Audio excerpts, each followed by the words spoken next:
चुकीची लोक आपल्याला रोज थोडं थोडं का होईना मागं खेचत असतात. तुम्ही त्यांना प्रत्येक गोष्टीमध्ये प्रॉब्लेम दिसतात आणि इतकं कंप्लेंट करतात ना की हळूहळू तुमचाही फोकस सोल्युशन्सवरून प्रॉब्लेमवरती शिफ्ट होतो. कारण तुम्ही जसं एन्व्हायरमेंट चूज करता तसं तुमचं फ्युचर बनतं. तुमच्या आयुष्यात सगळ्यात जास्त नुकसान माहितीये कोण करताय? तुमचे एनिमीज नाही करत आहेत, तुमचे लक सुद्धा नाही करत आहे, तर तुमच्या आसपास असलेली माणसं करतायत. आणि चुकीचे डिसिजन्स ना आपल्याला एकदा मागे खेचतातच, पण चुकीची लोक आपल्याला रोज थोडं थोडं का होईना मागं खेचत असतात.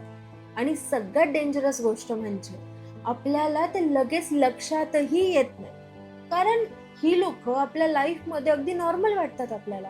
फ्रेंड्स असतील, रिलेटिव्ह असतील, कलिग्स असतील, हे ह्या रूपात ना आपल्या आजूबाजूला असतात.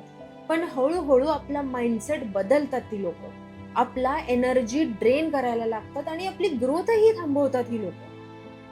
कारण ना तुम्ही कितीही टॅलेंटेड असाल, कितीही मेहनती असाल, कितीही मोठी स्वप्न पाहिली असतील, तुम्ही रोज जर अशा लोकांमध्ये राहत असाल ना जे तुम्हाला मेंटली कमजोर करतायत, तर तुमचा कॉन्फिडन्स कमी करतायत आणि तुम्हाला डाऊट मध्ये टाकतात, तर पुढे जाणं ना खूप कठीण होऊन जातं तुमच्यासाठी. आणि म्हणूनच सक्सेस फक्त आपण काय करतो ह्यावर अजिबात नसतं, तर आपण कोणासोबत राहतोय ह्यावर सुद्धा असतं. आणि त्यावरच आपल्या सक्सेसची इक्वली क्वालिटी डिपेंडंट असते. हॅलो, मी ऋतिका आणि वेलकम टू ऋतिका टेल्स. तर आजचा आपला हा व्हिडिओ तुमचं पर्स्पेक्टिव्ह बदलू शकतो आणि जर तुम्ही हे खरंच समजून घेतलं तरच ते बदलू शकतो. तर या पहिल्या प्रकारात आहेत कंप्लेनर्स, म्हणजे अशी लोक ज्यांना त्यांना प्रत्येक गोष्टीमध्ये प्रॉब्लेम दिसतात आणि इतकं कंप्लेंट करतात ना की हळूहळू तुमचाही फोकस सोल्युशन्स वरून प्रॉब्लेम वरती शिफ्ट होतो. बरं, आता दुसरा प्रकार आहे निगेटिव्ह पीपल, जे प्रत्येक ना आयडियाज मध्ये किंवा मग सगळ्याच गोष्टींमध्ये ना रिस्क आणि फेल्युअर बघतात आणि तुम्हाला प्रयत्न करण्याआधीच ना ते थांबवतात, ज्यामुळे तुम्ही स्वतः ते ऍक्शन घेणं थांबवता आणि ते टाळता सुद्धा. तिसरा प्रकार आहे लेझी पीपल, आळशी लोक, जे स्वतः तर काही करतच नाहीत, तुम्हालाही उद्या करू मध्ये असं कम्फर्ट झोन मध्ये ठेवतात आणि हळूहळू ना तुमची सुद्धा कन्सिस्टन्सी ह्यांच्या सोबत राहून डिस्ट्रॉय होते.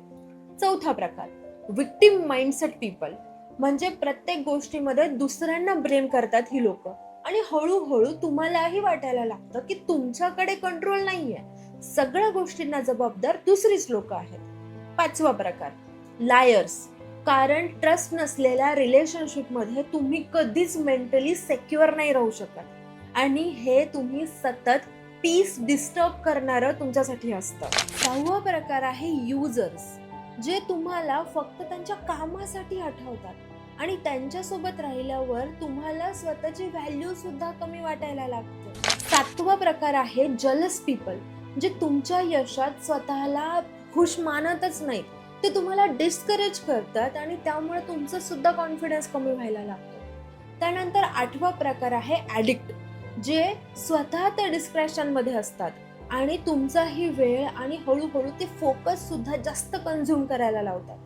नववा प्रकार आहे पीपल विथ नो गोल, ज्यांच्याकडे स्वतःसाठी तर काहीच डिरेक्शन नाहीये आणि त्यांच्यासोबत राहिल्यावर तुमचाही डिरेक्शन ब्लर व्हायला लागतो.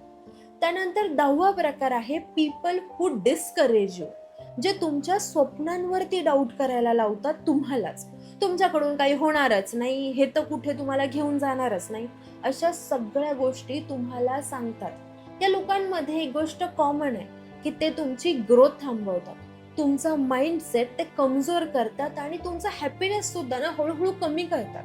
आणि सगळ्यात वाईट गोष्ट म्हणजे इतकं हळू करतात तुम्हाला की ते तुम्हाला कळणारही नाही की ते तुमच्यावर किती अफेक्ट करतंय. म्हणूनच आजपासून कॉन्शियस डिसिजन घ्या की तुम्ही कोणासोबत वेळ घालवताय आणि कोणाचा इन्फ्लुएन्स तुमच्यावरती आहे हे बघा.